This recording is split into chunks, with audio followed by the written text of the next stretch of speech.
Long before our modern understanding of the cosmos, before the laws of Newton and the revelations of telescopes, there existed a world where science, mysticism, and divine order were woven into a single radiant tapestry. In the year 1617, a stunning image emerged from the printing presses of Oppenheim, Germany. Its title was as ambitious as its content: Integrae Naturae Speculum, Artisque Imago, the mirror of integrated nature and the image of art. This was more than just a map.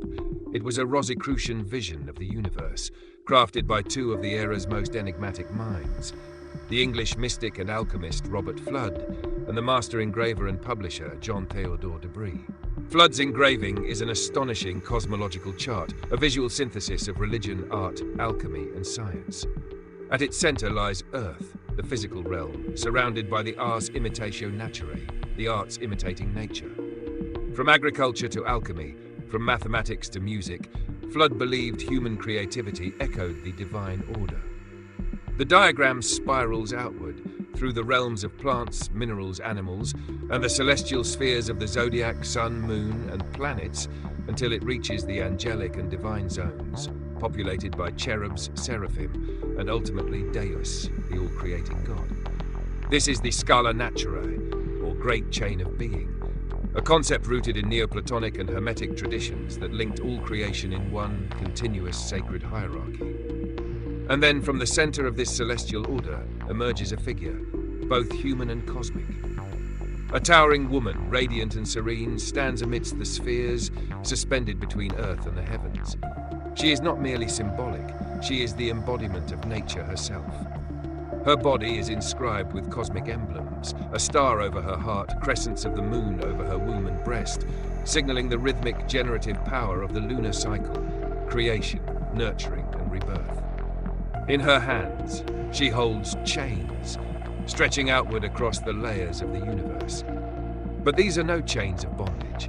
They are chains of connection, golden links in the metaphysical hierarchy that bind the material world to the spiritual, the visible to the invisible. She anchors heaven to earth, reminding us that nature is the living intermediary, and that spirit flows through matter, just as light moves through crystal. Her head is crowned with radiating light, echoing traditional iconography of both saints and goddesses, while her feet rest firmly on the earth, bridging all worlds. She is Sophia, Natura, or perhaps even the divine feminine principle found in Hermetic agnostic traditions. Her gaze is downward, contemplative, not passive, but observant. She is the seer and the seen, the mirror and the image.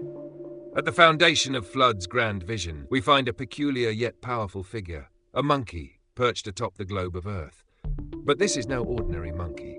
With one hand, it grasps a compass, the emblem of geometry and measurement. In the other, it holds an armillary sphere, the ancient model of the cosmos. This creature, so often a symbol of imitation and folly in medieval art, is here reimagined with reverence. It represents art, specifically the ars imitatio naturae, art as the imitator of divine creation.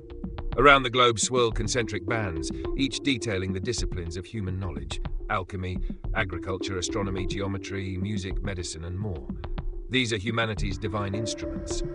By working through nature, refining metals, drawing proportion, tuning sound, we are not exploiting the world, we are collaborating with it. So the monkey sits at the base, not to mock, but to provoke. It invites us to ask, are we imitators of nature in vain, or are we co-creators of a greater harmony?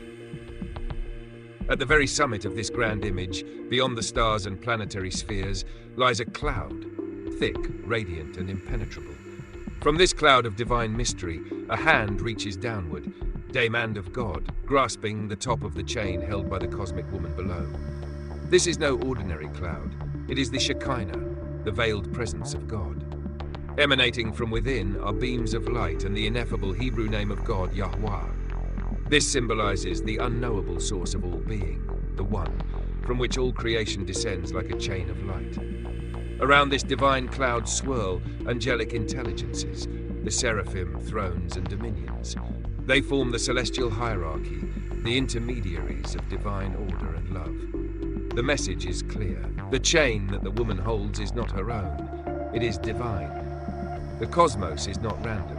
It is anchored in purpose, descending from a singular, unknowable source. From the divine name veiled in cloud, to the flaming choirs of angels, to the luminous spheres of stars and planets. From the cosmic woman, who mediates spirit and matter, to the monkey at Earth's center, holding the very instruments of human inquiry.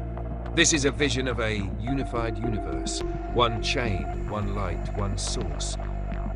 It is a challenge to our modern mind, to reimagine knowledge not as fragments, but as reflections of something whole. To see the arts not as decorative, but as sacred. To understand that our measurements, music, and machines might all be echoes of the divine geometry at the heart of being. In a world increasingly divided by disciplines and doctrines, the vision of Robert Fludd and Jean-Théodore de Bry reminds us that the universe is a mirror. And if we look deeply enough, we might just see ourselves and something far greater.